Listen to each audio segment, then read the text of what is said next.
السلام علیکم ورحمۃ اللہ وبرکاتہ۔ اعوذ باللہ من الشیطان الرجیم، بسم اللہ الرحمن الرحیم۔ افرأیتم اللات والعزى ومناة الثالثة الأخرى ألكم الذكر وله الأنثى؟ صدق الله العلي العظيم۔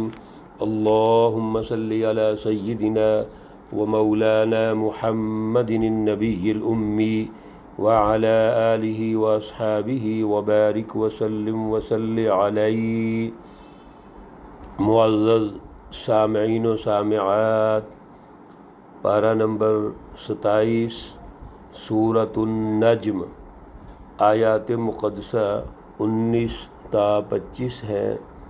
اللہ رب العزت ان آیات کا فہم اور شعور عطا فرمائیں اور عمل کی توفیق اور صلاحیت عطا فرمائیں۔ گزشتہ درس میں اللہ رب العزت نے رسول اللہ صلی اللہ علیہ وسلم کو جو سچی تعلیم، سچی رہنمائی ارشاد فرمائی، اور سچی رہنمائی کے لیے بھی اس سسٹم کا ذکر کیا جو مالا اعلیٰ کا سسٹم ہے، مالا اعلیٰ کا نظام ہے، جس میں حضرت جبرائیل علیہ السلام مرکز ہیں۔ جبرائیل علیہ السلام وہ ہستی ہیں جو علمہ شدید القوا ہے، ذو مرہ ہے، اور پھر اللہ رب العزت نے آپ کو بھیجا رسول اللہ صلی اللہ علیہ وسلم کی طرف وحی دے کر، ان ہوا الا وحی یوحیٰ۔ آپ جو بھی بات کرتے ہیں، آپ کا قول ہے، آپ کا عمل ہے، آپ کی کوئی حرکت ہے، اس کے پیچھے اللہ کا حکم ہے۔ یہ رسول اللہ صلی اللہ علیہ وسلم کے لیے وہ سچی رہنمائی ہے جس کا مرکز و محور اللہ تعالیٰ کی ذات اقدس ہے۔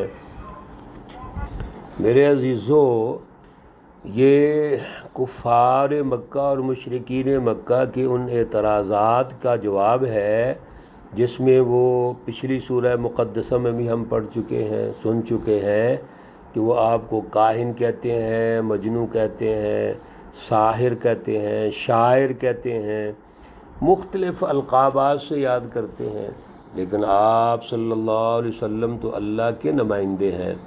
آپ کو اللہ نے مبعوث کیا ہے، اور آپ کی بعثت کے ساتھ ہی دو چیزیں ہیں۔ ایک تو جو رہنمائی رسول اللہ صلی اللہ علیہ وسلم کی طرف سے آ رہی ہے، اس میں کوئی ابہام، کوئی جھول نہیں ہے، وہ سچی رہنمائی ہے، وہ حق ہے۔ دوسرا انسانیت کے لیے ہے۔ تو رسول اللہ صلی اللہ علیہ وسلم کو اللہ نے اپنے پاس بھی بلایا، معراج شریف کا جو واقعہ ہے، اور وہاں پر بھی اللہ رب العزت کی تجلیات اور اللہ رب العزت کے انوار و برکات جو آپ پر نازل ہوئے، اس کے ذریعے یہ واضح ہو گیا کہ آپ جو بھی بات کرتے ہیں وہ اپنی طرف سے نہیں کرتے، جبکہ کفار جن چیزوں کو پیش کر رہے ہیں اس کی حقیقت کیا ہے؟ آج کے درس میں اللہ رب العزت واضح ارشاد فرما رہے ہیں، افرأیتم اللات والعزى ومناة الثالثة الأخرى۔ ایک طرف وہ سچی تعلیم، وہ سچی رہنمائی جو اللہ کی ہے، پھر جبرائیل علیہ السلام آپ پر نازل ہو رہے ہیں، پھر آپ کا جو تعلق ہے وہ مالا اعلیٰ کے ساتھ ہے۔ آپ معراج شریف کے موقع پر تمام اللہ کا وہ اوپر کا جو نظام ہے وہ بھی دیکھتے ہیں، اس کا جائزہ لیتے ہیں، اللہ کی تجلیات کا وہ جو ظہور ہوتا ہے آپ اس کا مشاہدہ کرتے ہیں، اور ایک طرف تم اپنے ان بتوں کو دیکھو ذرا، ان کی کوئی حیثیت ہی نہیں ہے۔ افرأیتم اللات، بھلا تم دیکھو تو صحیح لات کو، والعزیٰ اور عزیٰ کو، ومنات اور منات کو، الثالثۃ الاخری جو تیسرا ایک بت ہے جو دور ہے۔ ایک بت لات ہے، ایک عزیٰ ہے اور ایک منات ہے۔ یہ جو لات بت ہے یہ طائف والوں کے ہاں بڑا معظم تھا، معتبر تھا۔ منات جو بت ہے یہ اوس اور خزرج اور خزاعہ کے ہاں بڑا معزز سمجھا جاتا تھا، اور عزیٰ جو ہے یہ قریش اور بنی کنانہ کے ہاں بہت بڑا بت سمجھا جاتا ہے۔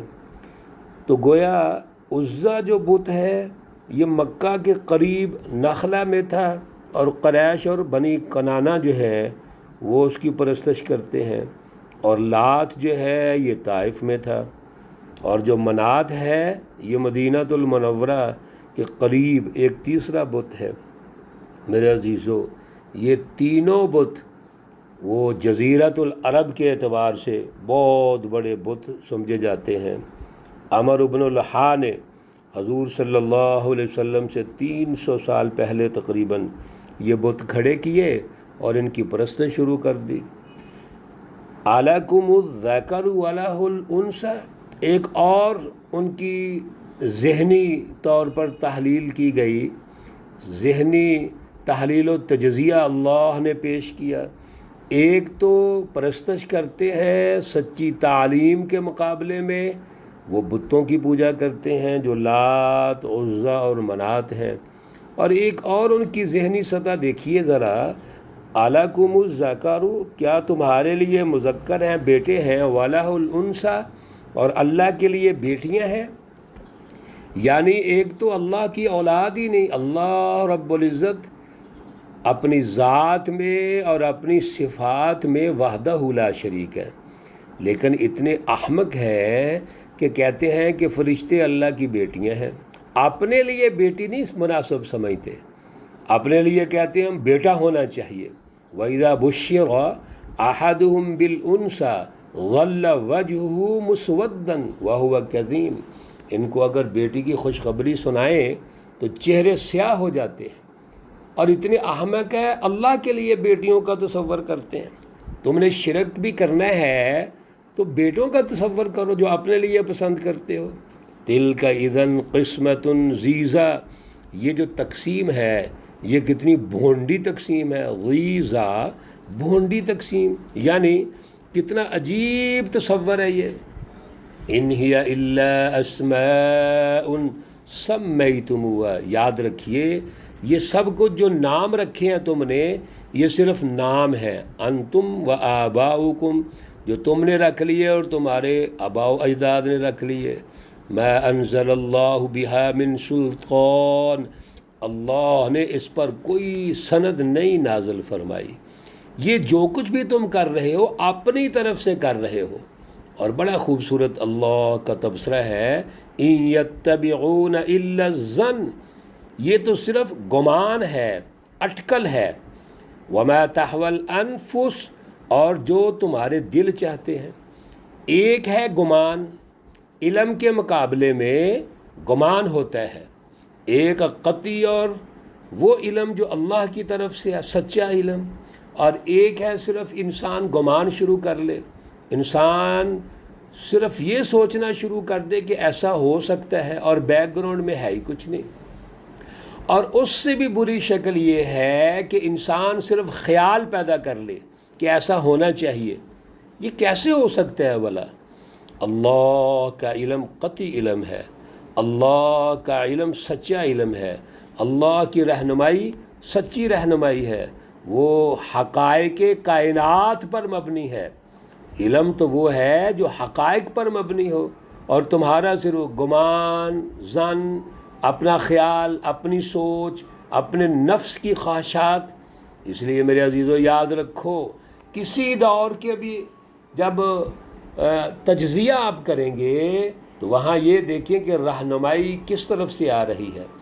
اگر رہنمائی تو اللہ کی طرف سے ہے، انبیاء کی طرف سے ہے، سچی ہے، تاریخی تسلسل سے ہے، تو پھر تو سمجھ لو کہ یہ رہنمائی کامیاب ہے، دنیا اور آخرت کی ترقی ہے۔ اور اگر صرف خواہشات ہے اور خواہشات میں بھی لیبل لگا لے، اچھا لیبل لگا کے خواہش پیدا کر لے، اس کا نتیجہ کیا نکلے گا؟ تباہی نکلے گا۔ وَلَقَدْ جَاءَهُم مِّن رَّبِّهُمُ الْهُدَىٰ، اور البتہ تحقیق پہنچی ان کو ان کے رب سے سچی رہنمائی۔ سچی رہنمائی اللہ کی طرف سے ہے، اس کا انکار کرتے ہیں اور خواہشات کو سامنے رکھتے ہیں۔ کبھی خواہشات کے پیچھے چل کے کامیابی ہو سکتی ہے۔ آج بھی ہماری ناکامی کی وجہ کیا ہے؟ ہم اللہ کی رہنمائی کو چھوڑ کے جو حق ہے، جو سچ ہے، جس پر انبیاء کی محنت ہے، جس پر رسول اللہ صلی اللہ علیہ وسلم کی محنت ہے، اس کو چھوڑ کے اپنی خواہشات کے پیچھے چلیں گے۔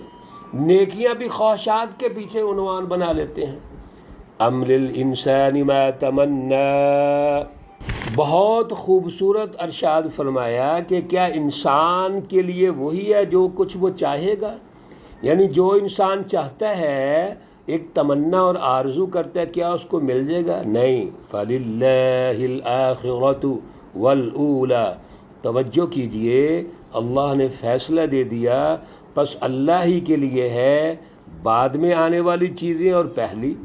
کوئی بھی بلائی ہے، آغاز سے لے کے اختتام تک وہ اللہ کی نگرانی میں ہوگی، اللہ کی رہنمائی میں ہوگی۔ اللہ کا علم قطعی علم ہے، نصوص قطعیہ سے جو رہنمائی ہے وہ ہی کامیاب ہے، اس میں از اول تا آخر بلائی ہی بلائی ہوگی۔ اور جو ظن ہوگا، جو وہم ہوگا، محض خواہشات ہوں گی، جس کے پیچھے انبیاء کی کوئی تاریخ نہیں ہے، اللہ رب العزت کے سچے رسولوں نے اس پہ کوئی رہنمائی نہیں دی، رسول اللہ صلی اللہ علیہ وسلم نے نہیں دی، وہ تو نقصان دہ ہے، دنیا اور آخرت میں ناکامی ہے۔ یہی وجہ ہے کفار مکہ حالانکہ بیت اللہ شریف کے متولی ہے، مرکز کے متولی ہیں وہ، لیکن نہ حق ہیں، باطل پر ہیں، حق پر نہیں ہیں۔ کیوں؟ اللہ کے رسول کا انکار کر رہے ہیں۔ ایک طرف تم اللہ کے رسول کا انکار کرتے ہو، دوسری طرف دعویٰ کرتے ہو ابراہیم علیہ السلام کو مانتے ہیں، دوسری طرف دعویٰ کرتے ہو بیت اللہ شریف کی عظمت کو مانتے ہیں۔ بھائی اگر آپ اللہ رب العزت کے نمائندے رسول اللہ صلی اللہ علیہ وسلم کو نہیں مانتے تو تمہارا کوئی بھی عمل قابل قبول نہیں ہے۔ اس لیے اللہ رب العزت نے ارشاد فرما دیا قرآن پاک میں سورہ توبہ کے اندر کہ کیا یہ برابر ہو سکتے ہیں؟ ایک طرف وہ اعلیٰ ایمان، اعلیٰ شعور، اعلیٰ جد و جہد والے، اور ایک طرف یہ کفار، ان کے اعمال برابر ہو سکتے ہیں؟ نہیں، ان کا کوئی عمل بھی قبول نہیں ہے، ان کے اعمال ضائع کر دیے گئے ہیں۔ اللہ رب العزت ہمیں اعلیٰ شعور عطا فرمائے، قرآن پاک کی سچی رہنمائی اور اس کی عظمت کو سمجھنے کی توفیق اور صلاحیت عطا فرمائے، اور دور حاضر میں ہمیں وہ اعلیٰ شعور اور جد و جہد عطا فرمائے۔ اللہ رب العزت تمام بیماروں کو شفائے کاملہ عاجلہ مستمرہ عطا فرمائے۔ اللہ رب العزت تمام مرحومین و مرحومات کو جنت الفردوس میں اعلیٰ مقام عطا فرمائے۔ ربنا تقبل منا انك انت السمیع العلیم وتب علینا انك انت التواب الرحیم، وصلی اللہ تعالی علی النبی الأمی محمد وعلی آلہ واصحابہ اجمعین برحمتک یا ارحم الراحمین۔ السلام علیکم ورحمۃ اللہ وبرکاتہ۔